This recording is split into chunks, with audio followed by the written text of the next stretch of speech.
Hi guys, welcome to this module in which we are again going to take a look at the vowel sounds, but this time with the focus on the long and short vowels.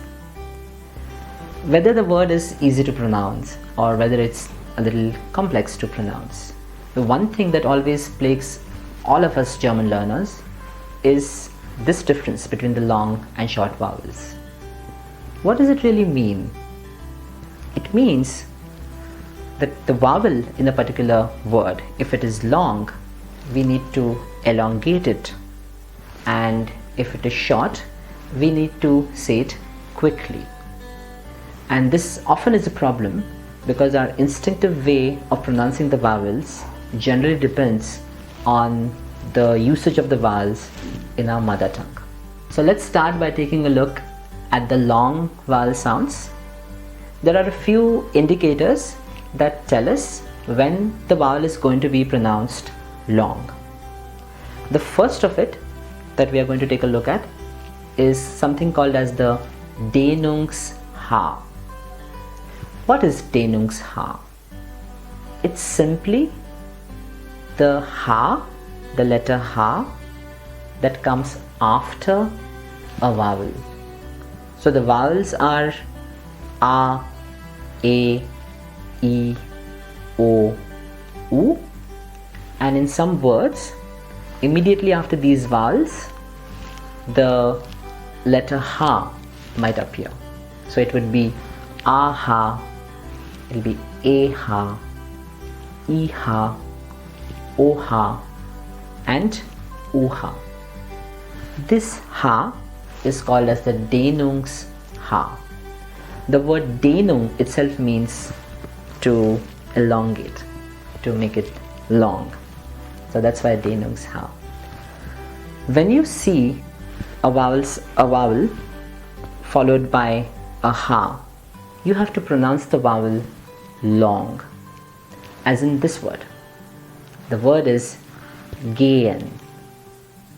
Okay, the vowel sound here, a, should be long. Now this is a particularly problem word or a problem pronunciation because most of us will instinctively pronounce it as gehen. We will break the word at the ge, and the second part of it would be the ha-an. This is wrong. The vowel a and the letter ha belong together. You cannot break them in the middle. So if you want to break the word, the first three letters should be taken as a unit and the next two letters should be taken as a unit. That means it becomes gehen and the vowel sound is long. So let's pronounce it gehen. We'll take a look at a few other examples. Sohn, the O followed by the ha sound, the O followed by the letter ha makes a long O. So once again, Sohn. The second is Ahnung. Again, aha is long, Ahnung. And the third is Denung, eha, it's the same concept. Similar to gehen, we have this word which is sehen and not sehen, but sehen, and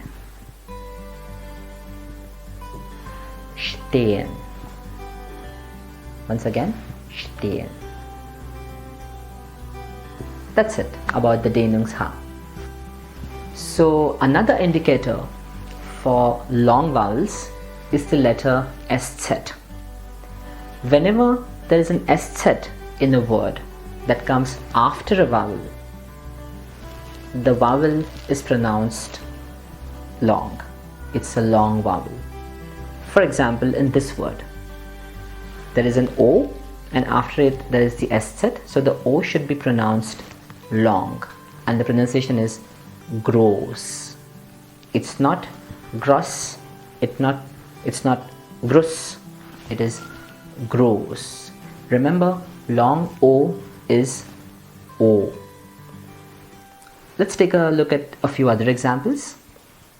In this word, it will be Spaß and not Spaß. Or here, it will be Straße. Again, groß. Or here, bloß.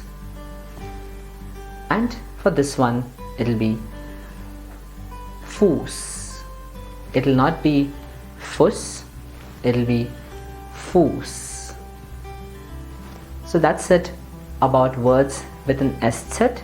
Remember, the vowel before the Sset is always going to be a long vowel.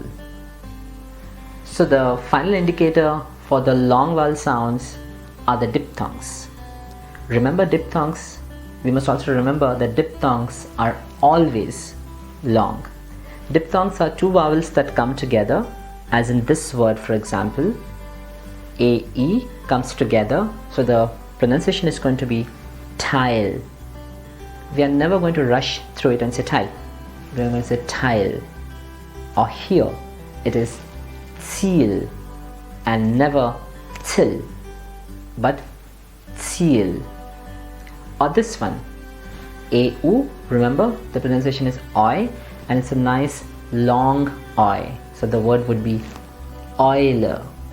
Once again, Eule. A few other examples.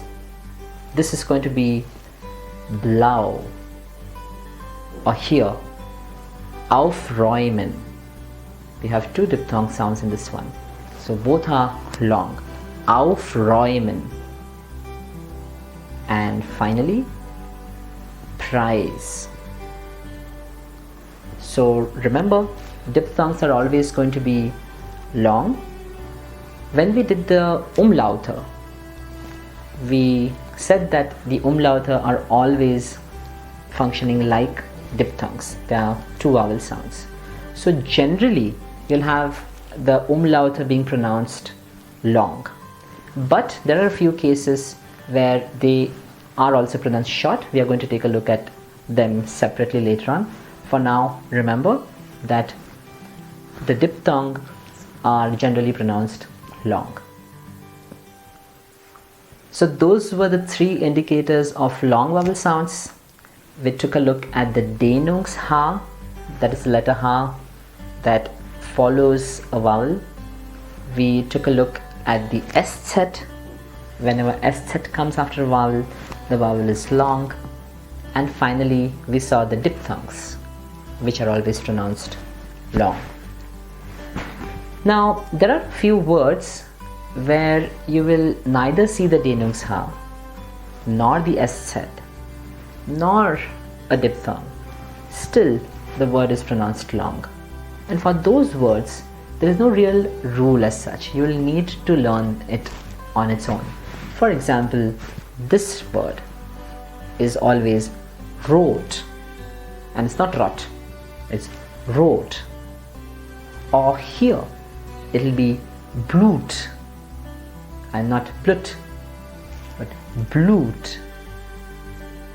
Or in this particular case, we have Mond, and not Mond, but Mond. Why is it like that?